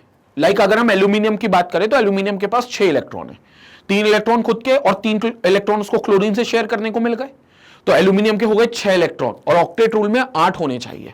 हालांकि ये स्टेबल है, भले इसका ऑक्टेट रूल कंप्लीट नहीं है लेकिन ये स्टेबल है, लेकिन गुंजाइश है कि वो अभी भी 2 इलेक्ट्रॉन को रख सकता है। 6 है तो 8 कर सकता है, और 2 इलेक्ट्रॉन को रखना मतलब एक लोन पेयर को रखना, तो इसका मतलब AlCl3 लोन पेयर को एक्सेप्ट कर सकता है। और हम ये पढ़ चुके हैं कि जितने भी लोन पेयर एक्सेप्टर्स होते हैं वो सब लुईस एसिड होते हैं, तो मतलब ये लुईस एसिड हो गया।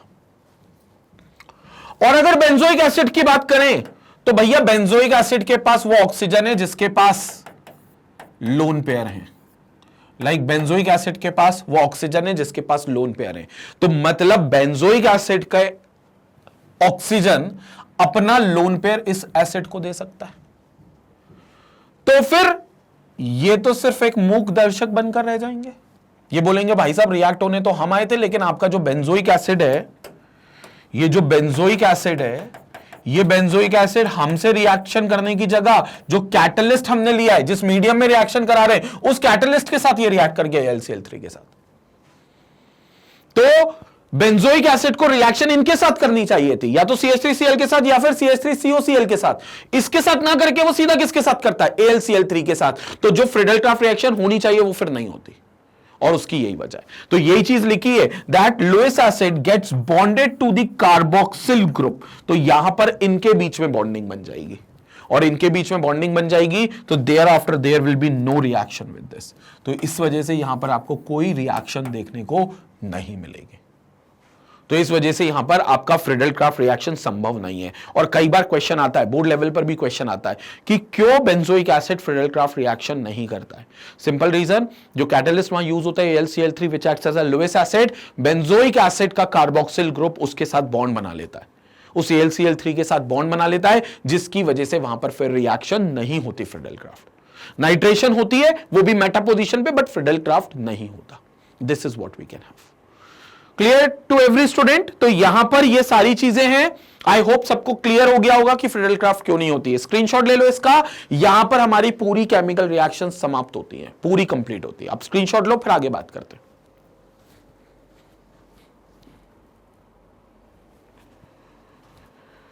तो स्टूडेंट यहां पर हमारी पूरी रिएक्शंस कंप्लीट होती हैं पूरी तरीके से, और chemical properties of carboxylic acid की जो चारों कैटेगरीज थी वो हमने यहां पर कंप्लीट कर दी है। चाहे वो पहली कैटेगरी हो जिसमें ऑक्सीजन और हाइड्रोजन का बॉन्ड टूटेगा, फिर वो दूसरी कैटेगरी हो जिसमें कार्बन और OH के बीच का बॉन्ड टूटेगा, फिर वो तीसरी कैटेगरी हो जिसमें पूरा COH मॉलिक्यूल इन्वॉल्व होता था, जिसमें रिडक्शन और डीकार्बोक्सिलेशन हमने देखा था, या फिर हाइड्रोकार्बन पार्ट का इन्वॉल्वमेंट हो जिसमें एल्काइल पार्ट का सब्स्टिट्यूशन होता है, और इनफैक्ट रिंग का भी सब्स्टिट्यूशन होता है अगर एरोमेटिक कार्बोक्सिलिक एसिड है तो। ये सारी चर्चा हमने अपने इस केमिकल प्रॉपर्टीज में करी है, और ये लास्ट वीडियो था chemical properties of carboxylic acid का, जो कि पार्ट 2 है। अब अगले वीडियो में हम लोग बच्चों यूजेस ऑफ कार्बोक्सिलिक एसिड की बात करेंगे, जिसके साथ ये चैप्टर भी कंप्लीट होगा। तो अगला वीडियो जो होगा वो यूजेस ऑफ कार्बोक्सिलिक एसिड का होगा, उसको मिस मत करना, क्योंकि यूजेस ऑफ कार्बोक्सिलिक एसिड भी बहुत इंपॉर्टेंट होते हैं। और जैसा कि आपको पता है, मैग्नेट ब्रेन्स में क्लास 4 से लेकर क्लास 12 तक के केमिस्ट्री के अलावा आपको और भी सब्जेक्ट्स मिलते हैं अपनी पढ़ाई को बेहतर करने के लिए, जैसे मैथ्स है, फिजिक्स है, SST है, आपके इंग्लिश है, हिंदी है, संस्कृत है, ये लैंग्वेजेस भी हैं, सारे सब्जेक्ट्स अवेलेबल हैं जो आपकी पढ़ाई को बेहतर बनाते हैं। और ये सभी लेक्चर्स सिर्फ यूट्यूब पे ही नहीं बल्कि magnetbrains.com पर भी अवेलेबल हैं, जहां से आप इन लेक्चर से जुड़े हुए नोट्स को भी आसानी से डाउनलोड कर सकते हैं। So keep learning with Magnet Brains, stay connected, stay educated, take care.